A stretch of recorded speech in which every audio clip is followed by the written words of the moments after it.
ഈ വീഡിയോയിൽ നമ്മൾ വളരെ ഇമ്പോർട്ടൻ്റ് ആയിട്ടുള്ള കറണ്ട് ജിയോ പൊളിറ്റിക്കൽ ഡെവലപ്മെൻറ്റ്സ് ആണ് നോക്കുന്നത്. പ്രത്യേകിച്ച് രണ്ട് പ്രതിഷേധങ്ങൾ. ഒന്ന്, കോക്രോച്ച് പാർട്ടി വളരെയധികം കൊട്ടി ആഘോഷിച്ച് ഡൽഹിയിൽ ഞങ്ങൾ വലിയ രീതിയിലുള്ള ഒരു പ്രതിഷേധം സംഘടിപ്പിക്കാൻ പോകുന്നു. എഡ്യൂക്കേഷൻ മിനിസ്റ്റർ ധർമ്മേന്ദ്ര പ്രധാൻ രാജിവെക്കണമെന്ന് പറഞ്ഞുകൊണ്ട് വലിയ രീതിയിൽ ആഹ്വാനം നടത്തിക്കൊണ്ട് ഒരു പ്രതിഷേധം സംഘടിപ്പിച്ചിട്ടുണ്ടായിരുന്നു. കഷ്ടിച്ച് 500 ആൾക്കാർ പോലും പങ്കെടുത്തില്ല എന്നുള്ളതാണ് ദയനീയമായ ഒരു യാഥാർത്ഥ്യം. ഞാൻ ഈ കോക്രോച്ച് പാർട്ടിയുമായിട്ട് ബന്ധപ്പെട്ട് 2 വീഡിയോകൾ ഇതിനു മുമ്പ് നമ്മൾ ചെയ്തിട്ടുണ്ട്. അതിൽ ആദ്യത്തെ വീഡിയോ ഈ കോക്രോച്ച് പാർട്ടിയുടെ ഈ പുതിയ പാർട്ടി പ്രഖ്യാപനവുമായിട്ട് ബന്ധപ്പെട്ട് ഒരുപാട് പേര് അവരുടെ സോഷ്യൽ മീഡിയ പേജിൽ ഫോളോവറായിട്ട് മാറിയതും അതുമായിട്ട് ബന്ധപ്പെട്ട വാർത്തകളാണ് ചെയ്തിരുന്നത്. രണ്ടാമത് അതിനെ ക്രിട്ടിസൈസ് ചെയ്തുകൊണ്ടുള്ള വീഡിയോ നമ്മൾ ചെയ്തിട്ടുണ്ടായിരുന്നു. അപ്പോഴത്തേക്കും യുവാക്കളുടെ അവകാശങ്ങൾ, നീറ്റ് പരീക്ഷ എന്നൊക്കെ പറഞ്ഞുകൊണ്ട് പലരും കമൻ്റൊക്കെ ഇട്ടിട്ടുണ്ടായിരുന്നു. എതിർ സ്വരം ആവശ്യമാണ്, ശക്തമായിട്ടുള്ള ഓപ്പോസിഷൻ വേണമെന്ന് ആഗ്രഹിക്കുന്ന ആളാണ് ഞാൻ. അപ്പോൾ അതിനൊക്കെ എതിരെ ഒരുപാട് ആൾക്കാർ കമൻ്റ് ഇട്ടിട്ടുണ്ടായിരുന്നു. പക്ഷേ ഇവരുടെ ഈ പാർട്ടിയുടെ ഈ ഓൺലൈൻ പേജുമായിട്ട് ബന്ധപ്പെട്ട് പൂർണ്ണമായിട്ടും അവരുടെ പേജ് ഞാൻ കയറി സ്വയമേ പരിശോധിച്ചപ്പോൾ തന്നെ മനസ്സിലാക്കാൻ പറ്റിയത് ഒരുപാട് പാകിസ്ഥാനികളും ചൈനക്കാരും ബംഗ്ലാദേശികളും മറ്റു പല രാജ്യങ്ങളിൽ നിന്നുള്ള ആൾക്കാരാണ്. പ്രത്യേകിച്ച് ആൻറ്റി ഇന്ത്യ മോട്ടിവേഷനുള്ള ആൾക്കാരാണ് അതിനകത്ത് കൂടുതൽ മെമ്പേഴ്സ്. ഇത് അന്ന് തന്നെ വാർത്തയിൽ ഞാൻ പറഞ്ഞിട്ടുണ്ടായിരുന്നു. പക്ഷേ ആർക്കും വലിയ രീതിയിൽ അത് ഉൾക്കൊള്ളാൻ സാധിച്ചിട്ടില്ല. അതിൻ്റെ നേർചിത്രമാണ് ഇന്ന് ഡൽഹിയിൽ കാണാൻ കഴിഞ്ഞത്. ഇന്ന് അഭിജിത്ത് നേരെ വന്ന് ഇറങ്ങിയിട്ടും 500 പേരെ അവിടെ എത്തിയുള്ളൂ. 500 പേരിൽ താഴെയാണ് അവിടെ എത്തിയത്. അത്രയാണ് ഈ പാർട്ടിയുടെ ക്രൗഡ്. അതായത് ഈ ഒരു എഡ്യൂക്കേഷൻ മിനിസ്റ്റർ രാജിവെക്കണം എന്നുള്ളത് പ്രതിപക്ഷ പാർട്ടികൾ ശക്തമായ രീതിയിൽ മുന്നോട്ടെടുത്ത് കൊണ്ടുപോകേണ്ടിരുന്ന ഒരു വിഷയമായിരുന്നു.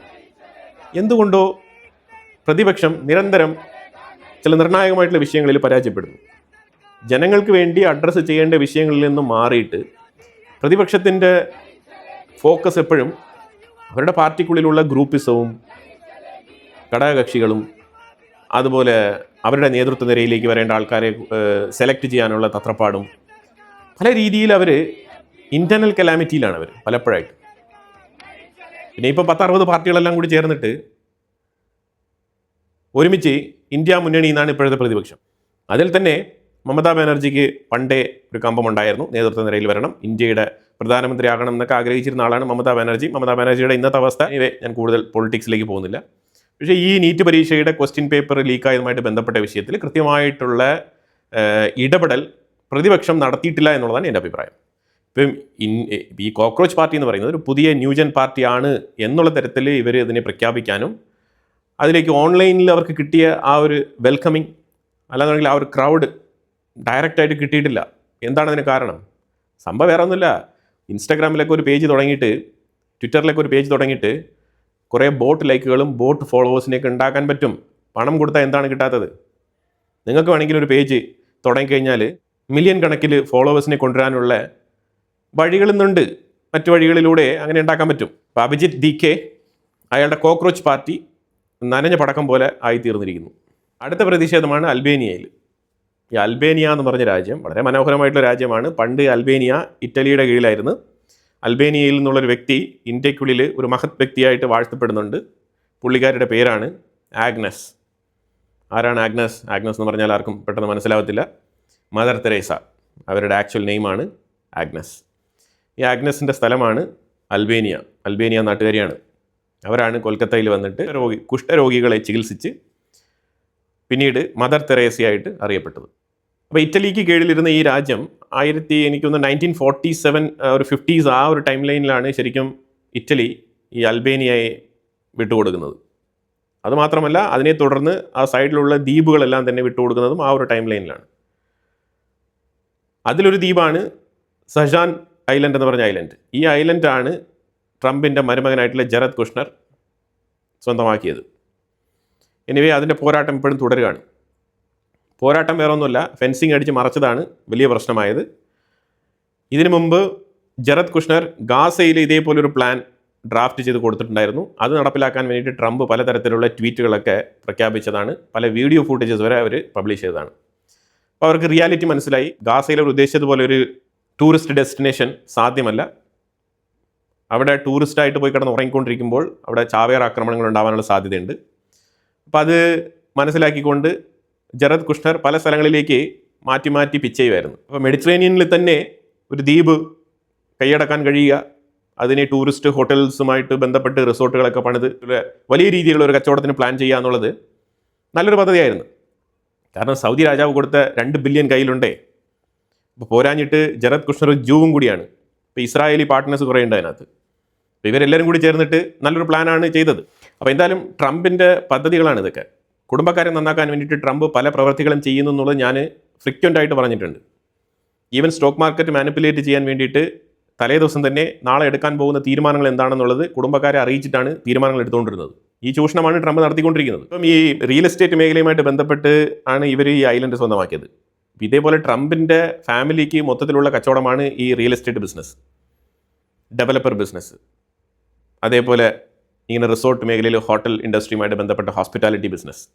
അപ്പോൾ ഈ ബിസിനസ്സൊക്കെ പച്ചപിടിക്കണം എന്നുണ്ടെങ്കിൽ ഫെഡറൽ റിസർവിൻ്റെ ഇൻട്രസ്റ്റ് കുറച്ചിട്ട് അമേരിക്കയുടെ ബാങ്കിൽ നിന്നും ലോൺ എടുക്കണം.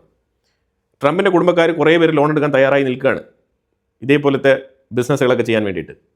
അപ്പോൾ അവർക്ക് കുറഞ്ഞ ഇൻട്രസ്റ്റിൽ ലോൺ കിട്ടണമെന്നുണ്ടെങ്കിൽ ഫെഡറൽ റിസർവിൻ്റെ ഇൻട്രസ്റ്റ് റേറ്റ് കുറയ്ക്കണം. അതിന് വേണ്ടിയിട്ടാണ് കെവിൻ വാർഷിനെ അവിടെ എടുത്ത് വെച്ചിരിക്കുന്നത്. അമേരിക്ക ഇൻട്രസ്റ്റ് റേറ്റ് കുറയ്ക്കാൻ വേണ്ടിയിട്ട് കരുതി കൂട്ടിയിരിക്കുകയാണ്. ഇതിന് മുമ്പ് ഇരുന്ന ജെറോം പവൽ എന്ന് പറഞ്ഞ ഫെഡറൽ റിസർവിൻ്റെ ഹെഡിനെ നീക്കം ചെയ്തതിൻ്റെ ഉദ്ദേശം തന്നെ ഇതാണ്. ജെറോം പവൽ ഇൻട്രസ്റ്റ് റേറ്റ് കുറയ്ക്കാൻ വിസമ്മതിച്ചിരുന്നു. ആ ഒറ്റ റീസൻ്റെ പേരിലാണ് ജെറോം പവലിനെ തട്ടിയത്. ഇപ്പോൾ കെവിൻ വാർഷിനെ എടുത്ത് വെച്ചിരിക്കുന്നത്. ഇനി ഇതൊക്കെ നടക്കാൻ പോകുന്ന കാര്യങ്ങളാണ്. ട്രംപിനെ വാഴ്ത്തിപ്പാടുന്ന കുറേ ആൾക്കാരുണ്ടാവും. നമുക്ക് ട്രംപ് എന്ന് പറഞ്ഞിട്ടുള്ള വ്യക്തിപരമായിട്ടുള്ള കാര്യങ്ങളൊന്നുമില്ല. ട്രംപ് ചെയ്യുന്ന പ്രവർത്തികളെയാണ് നമ്മളിവിടെ വിമർശിക്കുന്നത്. ട്രംപ് നല്ലത് ചെയ്താൽ നല്ലത് പറയും, ട്രംപ് മോശപ്പെട്ട കാര്യം ചെയ്താൽ തീർച്ചയായിട്ടും നമ്മൾ അതിനെ ആ രീതിയിൽ തന്നെ വിമർശിക്കുകയുള്ളൂ. നടക്കുന്ന കാര്യങ്ങൾ അതേപടി എത്തിക്കുക എന്നുള്ളതാണ് ഞാൻ ചെയ്തുകൊണ്ടിരിക്കുന്നത്. അല്ലാതെ ഇവിടെ വന്നിട്ട് ട്രംപിന് അനുകൂലമായിട്ട് പറയണം, ട്രംപിന് നെഗറ്റീവ് പറഞ്ഞുകൂടാന്നൊക്കെ പറഞ്ഞു കഴിഞ്ഞാൽ അത് സാധ്യമല്ല, അസാധ്യമായിട്ടുള്ള കാര്യമാണ്. ഇപ്പോൾ അമേരിക്ക ഇന്ത്യക്ക് മേളിൽ വെച്ചിരിക്കുന്ന പ്രഷർ പോളിസിയുമായിട്ട് ബന്ധപ്പെട്ട് ഇന്ത്യ ഒരു സ്റ്റേറ്റ്മെൻറ്റ് വ്യക്തമായിട്ട് പറഞ്ഞിട്ടുണ്ട്. ഇന്ത്യയുടെ ഫോറിൻ പോളിസി ഫ്രീ ഫോറിൻ പോളിസിയാണ്. ഇതിൽ ആർക്കും ഇടപെടൽ നടത്താൻ സാധിക്കില്ല എന്നാണ് ഇന്ത്യ പറഞ്ഞിരിക്കുന്നത്. ഇറ്റ് മീൻസ് അമേരിക്കയുടെ ഗിമ്മിക്കുകൾക്കൊന്നും തന്നെ വളഞ്ഞു കൊടുക്കൂല ഇന്ത്യ എന്നുള്ളതാണ് ഇപ്പോൾ നിലവിലെ ഇതുവരെ നമുക്ക് അറിയാൻ കഴിയുന്ന ഇന്ത്യയുടെ സൈഡിലുള്ള സ്റ്റേറ്റ്മെൻറ്റ്. റഷ്യയുമായിട്ട് ഡീപ്പർ ലെവലിൽ ചർച്ചകൾ നടത്താനും ഇന്ത്യക്ക് താല്പര്യമുണ്ട്.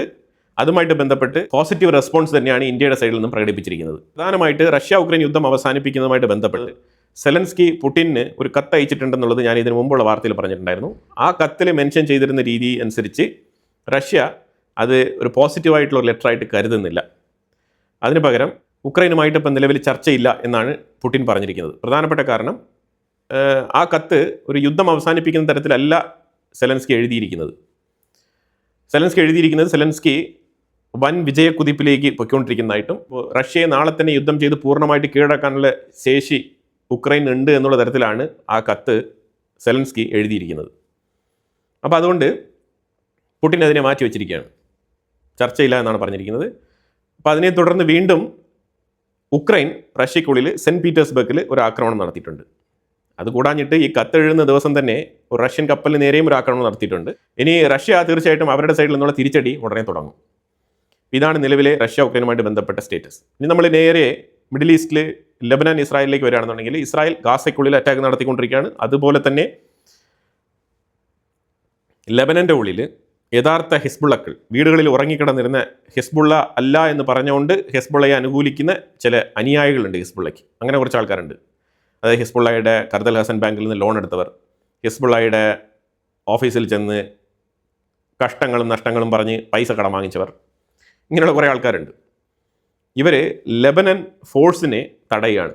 ലെബനൻ്റെ ഒഫീഷ്യൽ ആർമി സദൻ ലെബനനിൽ പല മേഖലകളിലും അവർ റെയ്ഡ് നടത്തുന്നുണ്ട്. ആ രാജ്യത്തിൻ്റെ പ്രൊട്ടക്ഷൻ ഉറപ്പാക്കാൻ വേണ്ടിയിട്ടും ഹിസ്ബുള്ളയെ ഡിസാം ചെയ്യാൻ വേണ്ടിയിട്ടും IDFനെ സപ്പോർട്ട് ചെയ്തിട്ടാണ് ഇവർ ഇറങ്ങിയിരിക്കുന്നത്. കാരണം ലെബനനും ഇസ്രായേലും തമ്മിൽ നടത്തിയ ചർച്ചയുടെ ഫ്രണ്ടിൽ വെച്ച് നടത്തിയ ചർച്ച, ആ ചർച്ചയിൽ ഒരു ഡീല് റെഡി ആയിട്ടുണ്ടായിരുന്നു. ആ ഡീലിനെ അടിസ്ഥാനമാക്കിയിട്ടാണ് ജോസഫ് ആവോൻ്റെ ലെബനൻ ആർമി സദൻ ലെബനനിൽ അവർ സ്ഥലങ്ങൾ അവർ മോണിറ്റർ ചെയ്യാൻ ഇറങ്ങിയിരിക്കുന്നത്, സെക്യൂർ ചെയ്യാൻ വേണ്ടിയിട്ട്. അപ്പോൾ ഇതിൻ്റെ പ്രധാനപ്പെട്ട ലക്ഷ്യം എന്താണെന്ന് പറഞ്ഞാൽ സ്ലോലി ഈ സ്ഥലങ്ങളെല്ലാം തന്നെ ലെബനന് കൈമാറാൻ ഇസ്രായേലിന് വിയോജിപ്പില്ല. പക്ഷേ അവിടെ ഹെസ്ബുള്ള ഇല്ല എന്നുള്ളത് ഉറപ്പുവരുത്തേണ്ടത് ലെബനൻ്റെ ചുമതലയാണ്. അപ്പോൾ ആ വിഷയവുമായിട്ട് ബന്ധപ്പെട്ടാണ് ലെബനൻ ആർമി ഇപ്പം സദൻ ലെബനൻ്റെ ഉള്ളിൽ ഇറങ്ങി അവരുടെ പട്രോളിംഗ് നടത്തുന്നത്. അപ്പോൾ ഈ പട്രോളിംഗ് നടത്തുന്ന സമയത്ത് അവിടുത്തെ ലോക്കൽ ഹിസ്ബുള്ളകളെ സപ്പോർട്ട് ചെയ്യുന്ന ലോക്കൽസ് എന്നറിയപ്പെടുന്ന ഡേഞ്ചറസ് ആയിട്ടുള്ള ഹെസ്ബുള്ളകളാണ് അവർ ഇവരെ തടയുകയാണ്. പല സ്ഥലങ്ങളിലും വാക്കേറ്റം, കയ്യാങ്കളികൾ, ഉന്തും തള്ളും, അങ്ങനത്തെ ചില ലോക്കൽ ഫൈറ്റിങ്സ് ഒക്കെ ഉണ്ടായിക്കൊണ്ടിരിക്കുകയാണ് അവിടെ. യഥാർത്ഥത്തിൽ ലെബനൻ ആർമി ഇപ്പോഴാണ് ശരിക്കും അതിൻ്റെ ചൂടറിയുന്നത്. ജോസഫ് ആവോൻ ഇറാനെതിരെ ശക്തമായിട്ടുള്ള സ്റ്റേറ്റ്മെൻറ്റ് പറഞ്ഞിട്ടുണ്ട്. ഇറാൻ ഞങ്ങളുടെ രാജ്യത്തിനുള്ളിൽ നടക്കുന്ന കാര്യങ്ങൾ ഞങ്ങൾ നോക്കിക്കോളാം, നിങ്ങൾ ചെയ്തു തന്ന ഉപകാരങ്ങൾക്ക് നന്ദി, നിങ്ങളാണ് ഹെസ്ബുള്ളയെ ഈ രാജ്യത്തിൽ കയറ്റിവിട്ട് ഇത്തരത്തിലാക്കി തീർത്തത് എന്നുള്ള ബ്ലെയിമൊക്കെ ജോസഫ് ആവോൻ ഉന്നയിക്കുന്നുണ്ട്. അതിനെ തുടർന്ന് ഇറാൻ്റെ foreign minister Abbas Araghchi statement പറയുന്നുണ്ട്. എന്താണ് പറഞ്ഞിരിക്കുന്നത്? സ്റ്റേറ്റ്മെൻറ്റ് കേട്ട് കഴിഞ്ഞാൽ നമുക്കതിനെ മനസ്സിലാക്കാൻ പറ്റും. ലെബനാൻ സയനിസ്റ്റ് റെജീമിനെ സപ്പോർട്ട് ചെയ്യുന്ന രീതിയിലാണ് സംസാരിക്കുന്നത്. ഓക്കെ, അവരുടെ രാജ്യം, അവർക്ക് എന്ത് വേണമെങ്കിലും സംസാരിക്കാം, അവർക്ക് ആരെ ഒപ്പം കൂട്ടണം എന്നുള്ള തീരുമാനമെടുക്കാം. ഞങ്ങൾ ലെബനാൻ ആർമിക്കെതിരെ അല്ല അറ്റാക്ക് നടത്തുന്നത്. ഹലോ, നിങ്ങൾ എവിടെ വന്നാണ് അറ്റാക്ക് നടത്തുന്നത്? ലെബനാൻ എന്ന് പറയുന്നത് ഇറാൻ അല്ലല്ലോ. ഇറാൻ്റെ ഉള്ളിൽ നിന്ന് നിങ്ങൾ അറ്റാക്ക് നടത്തുന്ന പോലെയുള്ള ഒരു സ്പീച്ചാണ് അബ്ബാസ് അറക്ചി സംസാരിക്കുന്നത്. ലെബനാൻ എന്ന് പറയുന്നത് വേറൊരു സോവറിൻ രാഷ്ട്രമല്ലേ? അവിടെ നിങ്ങൾ നിങ്ങളുടെ പ്രോക്സികളെ കൊണ്ട് ഡെപ്പോസിറ്റ് ചെയ്തിരിക്കുന്നത് തന്നെ കുറ്റകരമായിട്ടുള്ള വിഷയമല്ലേ? അന്താരാഷ്ട്ര നിയമത്തിന് നിരക്കാത്ത വിഷയമല്ലേ? അതിനുത്തരവല്ല. ഞങ്ങൾ അവിടെ നിന്ന് ഇസ്രായേലികൾക്കെതിരെയാണ് ഞങ്ങൾ ഫൈറ്റ് ചെയ്യുന്നത്, അല്ല ഞങ്ങൾ ലെബനാൻ ആർമിക്കെതിരെയല്ല ഫൈറ്റ് ചെയ്യുന്നത്. പോരാഞ്ഞിട്ട് ഞങ്ങളല്ല ലെബനാൻ്റെ 25% ജനതയെ ഇവാക്യുവേറ്റ് ചെയ്തത്, അത് സയനിസ്റ്റ് റെജീമാണ് ഇവാക്യുവേറ്റ് ചെയ്തത്. അതായത് ലെബനൻ രാജ്യത്തിലുള്ള 25% ജനങ്ങളെ പുറത്താക്കിയത് ഞങ്ങളല്ല, അത് ഇസ്രായേലാണെന്നാണ് അവർ പറയുന്നത്. ഇറ്റ് മീൻസ് ഈ സദൻ ലെബനാനെ കുറിച്ചാണ് ഇവർ സംസാരിക്കുന്നത്. ഇവിടെ മനസ്സിലാക്കേണ്ട വിഷയം, ലെബനൻ എന്ന് പറയുന്നത് ക്രിസ്ത്യൻസും മുസ്ലിംസും ഒരേപോലെ താമസിച്ചിരുന്ന, ക്രിസ്ത്യൻസ് ഡോമിനേറ്റ് ചെയ്തിരുന്ന ഒരു രാജ്യമാണ് ലെബനാൻ. അവിടെ ഷിയ മുസ്ലിംസ് ഉണ്ട്, സുന്നി മുസ്ലിംസ് ഉണ്ട്, ഓർത്തഡോക്സ് ക്രിസ്ത്യൻസ് ഉണ്ട്. ഇതാണ് ലെബനൻ്റെ ഒരു നേച്ചർ എന്ന് പറയുന്നത്. ഇതിലുപരിയായിട്ട് ഡ്രൂസ് കമ്മ്യൂണിറ്റിയിൽ കുറച്ച് ആൾക്കാരുണ്ട്. അങ്ങനെ വിവിധ തരത്തിലുള്ള ഒരു മിങ്കിൾഡ് സൊസൈറ്റി ആയിരുന്നു ലെബനൻ. ആ ലെബനനെ ഷിയ മുസ്ലിംസ് ഡോമിനേറ്റഡ് കൺട്രിയാക്കി മാറ്റിയത് ഇറാനാണ്. ആ ഇറാനെതിരെയാണ് ലെബനൻ്റെ പ്രസിഡന്റ് അവിടെ നിന്ന് പ്രസംഗിക്കുന്നത്. അതിനെതിരെയാണ് ലെബനാൻ ശബ്ദമുയർത്തിയിരിക്കുന്നത്. പക്ഷേ ഇറാൻ്റെ വാദങ്ങളെല്ലാം തന്നെ പൊള്ളയാണ്. കാരണം ഈ ലെബനൻ എന്ന് പറഞ്ഞ രാജ്യത്തിന് ഹെസ്ബുള്ളയെ ആവശ്യമില്ല. പക്ഷേ ആ ജനങ്ങളുണ്ടല്ലോ, ലെബനനിലെ ജനങ്ങളും ഒരു 50% ജനങ്ങളുടെ ഇടയിലെങ്കിലും ഹെസ്ബുള്ളയുടെ മണി പവർ കൊണ്ടുള്ള ഇൻഫ്ലുവൻസ് അവിടെ ഉണ്ട്. അതാണ് യാഥാർത്ഥ്യം. അപ്പം അതുകൊണ്ട് ഇപ്പം നിലവിൽ ചർച്ച നടത്തി ലെബനൻ എടുത്തിരിക്കുന്ന തീരുമാനം അത്ര വിജയകരമായിട്ട് മുന്നോട്ട് പോകുമെന്ന് എനിക്ക് വിശ്വാസമില്ല, പ്രതീക്ഷയുമില്ല. ഇസ്രായേൽ തുടർച്ചയായിട്ട് അവിടെ ആക്രമണങ്ങൾ നടത്തുകയാണ്. ഹെസ്ബുള്ളയുടെ കേന്ദ്രങ്ങൾ ടാർഗറ്റ് ചെയ്ത് തന്നെയാണ് അറ്റാക്ക് നടത്തിക്കൊണ്ടിരിക്കുന്നത്. ഇതാണ് നിലവിലെ മിഡിൽ ഈസ്റ്റിലെ അപ്ഡേറ്റ്. ഇറാനാണെന്നുണ്ടെങ്കിൽ ചർച്ചയ്ക്ക് തയ്യാറാവാത്ത സാഹചര്യമാണ്. $24 ബില്യൺ വർത്ത് വരുന്ന ഫ്രോസൺ അസറ്റുകൾ, ഇതാണ് യഥാർത്ഥ പ്രശ്നം എന്നുള്ള രീതിയിൽ ഇറാൻ്റെ സൈഡിൽ നിന്നും ഒരു തുറന്നു പറച്ചിൽ നടത്തിയിട്ടുണ്ട്. ഇനി 24 ബില്യൺ അസറ്റുമായിട്ട് ബന്ധപ്പെട്ട് അമേരിക്ക എന്ത് തീരുമാനമെടുക്കുന്നുള്ളത് നമുക്കറിയില്ല. പക്ഷേ നിലവിൽ സാഹചര്യങ്ങൾ ഇങ്ങനെയാണ് മുന്നോട്ട് പോകുന്നത്. ഇതിനെ തുടർന്ന് ഇറാനാണെന്നുണ്ടെങ്കിൽ കുവൈറ്റിൻ്റെ ഉള്ളിലേക്ക് ആക്രമണങ്ങൾ നടത്തുന്നുണ്ട്, ഒമാൻ്റെ തീരങ്ങളിലേക്ക് അറ്റാക്ക് നടത്തിയിട്ടുണ്ട്, ബഹ്റൈൻ്റെ ഉള്ളിൽ നല്ല രീതിയിലുള്ള കലാപം നടക്കുന്നുണ്ട്. അതിന് പ്രധാനപ്പെട്ട കാരണം ഷിയ സുന്നി കോൺഫ്ലിക്റ്റ് ആണ് ബഹ്റൈൻ്റെ ഉള്ളിൽ നടക്കുന്നത്. ബഹ്റൈൻ്റെ ഭരണകൂടം സുന്നി ഭരണകൂടമാണ്. അവിടെ ഇറാൻ ഇൻഫ്ലുവൻസ്ഡ് ഷിയ കമ്മ്യൂണിറ്റി ശക്തമായ രീതിയിൽ പ്രവർത്തിക്കുന്നുണ്ട്.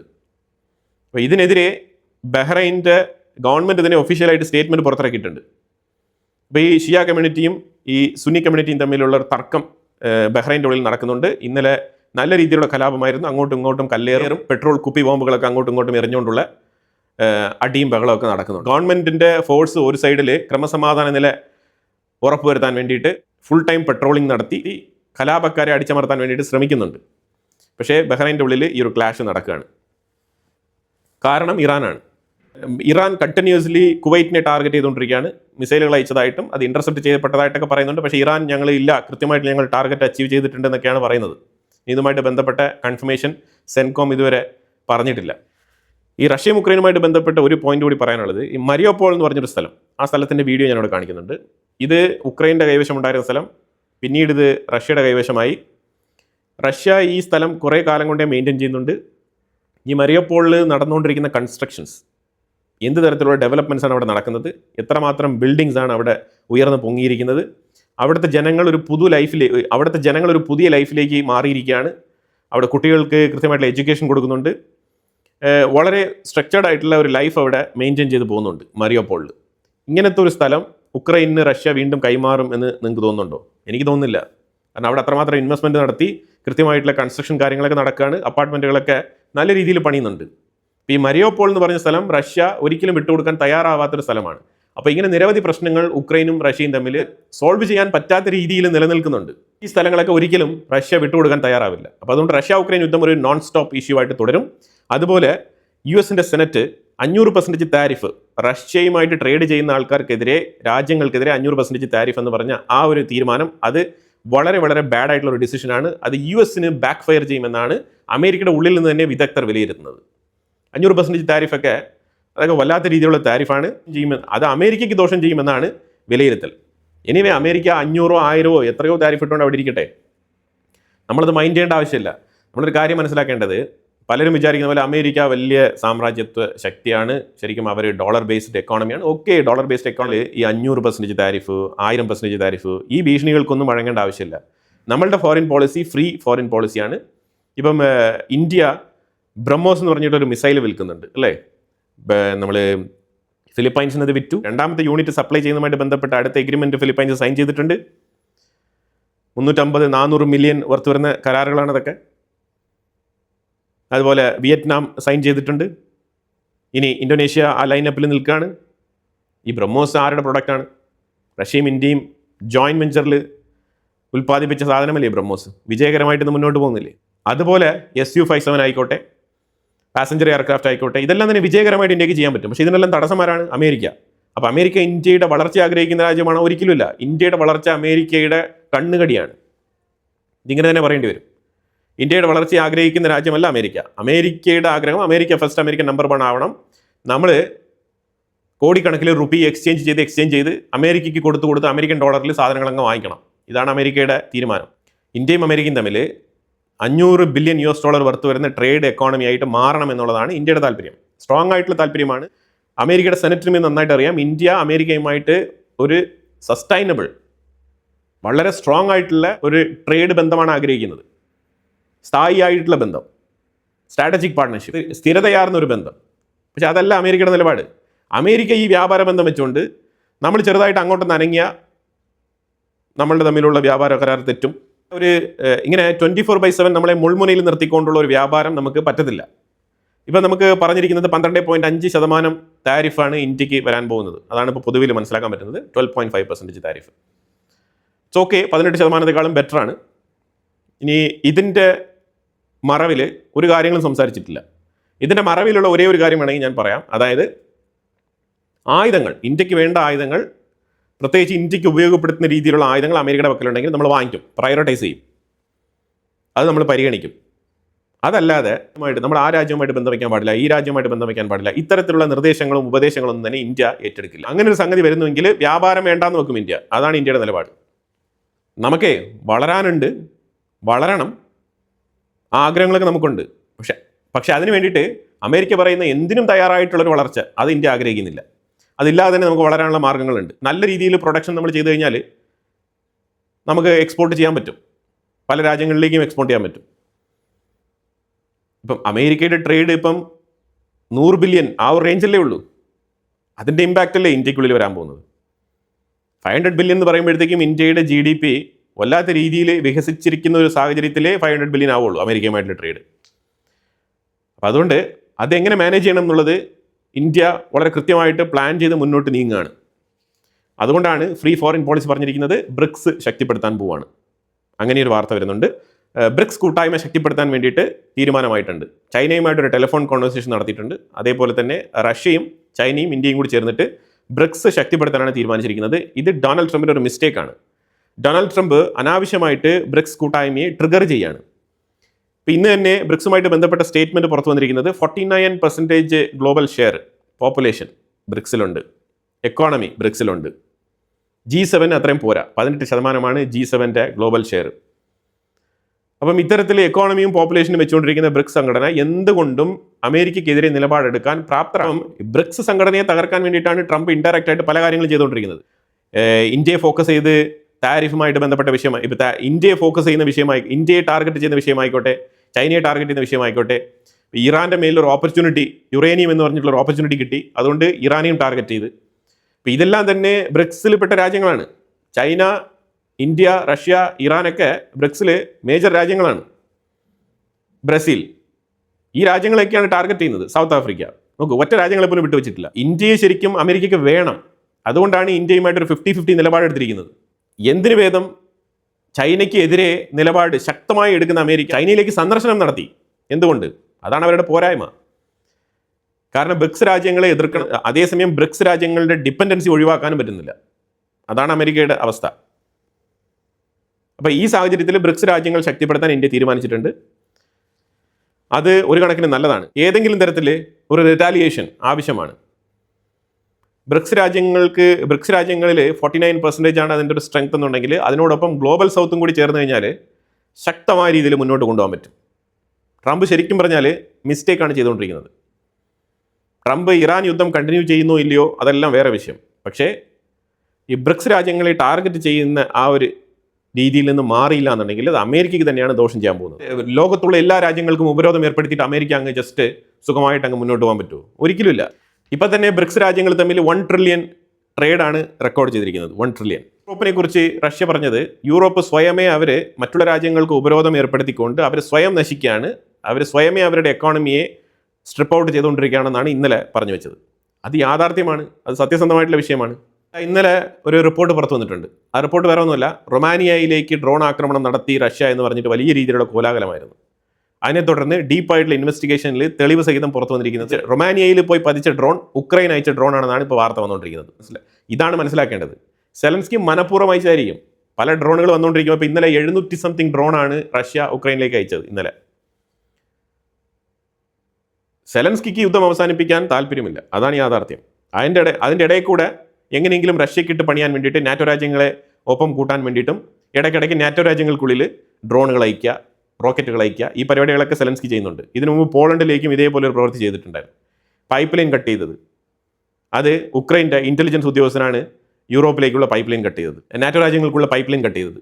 അപ്പോൾ ഇങ്ങനെയുള്ള ഉടായ്പകളൊക്കെ സെലൻസ്കി കാണിക്കുന്നുണ്ട്. ഇതൊക്കെ അറിഞ്ഞിട്ടും വേറെ വഴിയില്ലാത്തത് കൊണ്ട് യൂറോപ്പും നാറ്റോ രാജ്യങ്ങളും സഹിക്കുകയാണ് സെലൻസ്കിയെ. കുവൈറ്റിലേക്ക് ഇന്ന് ഇറാൻ അറ്റാക്ക് നടത്തിയതിൻ്റെ കാരണമായിട്ട് അവർ ചൂണ്ടിക്കാണിച്ചത് 4-ാം തീയതി അമേരിക്ക ഇറാൻ്റെ ആൻറ്റന, കഷം ഐലൻഡിൽ സ്ഥിതി ചെയ്യുന്ന 2 ആൻറ്റന അറ്റാക്ക് ചെയ്ത് കളഞ്ഞിട്ടുണ്ട്. വളരെ ഇമ്പോർട്ടൻ്റ് ആയിട്ടുള്ള 2 ആൻറ്റനകളാണത് ഇറാനെ സംബന്ധിച്ചിടത്തോളം. അതിനെതിരെയാണ് IRGC കുവൈറ്റിലേക്ക് അറ്റാക്ക് നടത്തിയത്. ഇന്ന് പെൻറ്റഗണിൽ നിന്ന് ഒരു വാർത്ത വരുന്നത്, ഇസ്രായേലെ സസൂക്ഷ്മം നിരീക്ഷിക്കാൻ വേണ്ടിയിട്ട് ഈസ്പിനോജ് ഇസ്രായേൽ എന്ന് പറഞ്ഞിട്ട് ഇസ്രായേൽ രഹസ്യമായിട്ട് ഇറാൻ യുദ്ധം വീണ്ടും സ്റ്റാർട്ട് ചെയ്യാൻ വേണ്ടിയിട്ടുള്ള, അതായത് അമേരിക്ക പേടിക്കുന്നു ഇസ്രായേൽ ഇടപെട്ട് ഇറാൻ അമേരിക്ക യുദ്ധം വീണ്ടും തുടങ്ങുമോ എന്നുള്ള രീതിയിൽ അമേരിക്ക ഇസ്രായേലിനെ സംശയിക്കുന്നു എന്നുള്ള തരത്തിലാണ് പെൻറ്റഗൻ്റെ സൈഡിൽ നിന്ന് ഒരു വാർത്ത വന്നിരിക്കുന്നത്. അതായത് ഇപ്പം അമേരിക്ക ഭരിക്കുന്നത് ട്രംപ് അല്ല, US കോൺഗ്രസ് ആണ് ഇപ്പോൾ അമേരിക്ക ഭരിക്കുന്നത് കഴിഞ്ഞൊരു 4 ദിവസം കൊണ്ട്. കാരണം ട്രംപിനെ അവർ ഒബ്സർവ് ചെയ്തു എന്താണ് ചെയ്യാൻ പോകുന്നത്. ട്രംപ് ഒരു രീതിയിലും പ്രോപ്പറായിട്ട് കാര്യങ്ങൾ മുന്നോട്ട് നീക്കുന്നതായിട്ട് കാണുന്നില്ല. അതുകൊണ്ടാണ് കോൺഗ്രസ് ഇപ്പം കാര്യങ്ങൾ ഏറ്റെടുത്തിരിക്കുന്നത്. ഇന്നലെയൊക്കെ 10 റിപ്പബ്ലിക്കനാണ് ട്രംപിനെതിരെ വോട്ട് ചെയ്തത്. 10 പേര്. ഒന്ന് ആലോചിച്ച് നോക്കൂ. ട്രംപിൻ്റെ ഓൺ പാർട്ടിയിൽപ്പെട്ട 10 MP ട്രംപിനെതിരെ വോട്ട് രേഖപ്പെടുത്തിയിട്ടുണ്ട്. ഇന്നലെയോടുകൂടി ഏതാണ്ട് 30 MQ-9 റീപ്പർ ഡ്രോണുകളാണ് അമേരിക്കയ്ക്ക് നഷ്ടപ്പെട്ടിരിക്കുന്നത്. പ്രത്യേകിച്ച് മിഡിൽ ഈസ്റ്റ് ഏരിയയിലാണ് ഏറ്റവും കൂടുതൽ നഷ്ടപ്പെട്ടിരിക്കുന്നത്. അപ്പോൾ എന്തായാലും വളരെ നിർണായകമായിട്ടുള്ള കുറച്ച് ഗ്ലോബൽ ഡെവലപ്മെൻറ്റ്സ് ആണ് നമ്മൾ വീഡിയോയിൽ ഉൾപ്പെടുത്തിയത്. ഇതിനെക്കുറിച്ചുള്ള അഭിപ്രായങ്ങൾ കമൻറ്റ് ബോക്സിൽ രേഖപ്പെടുത്തുക. കൂടുതൽ വാർത്തകളുമായിട്ട് അടുത്ത വീഡിയോയിൽ വരാം. Thank you so much.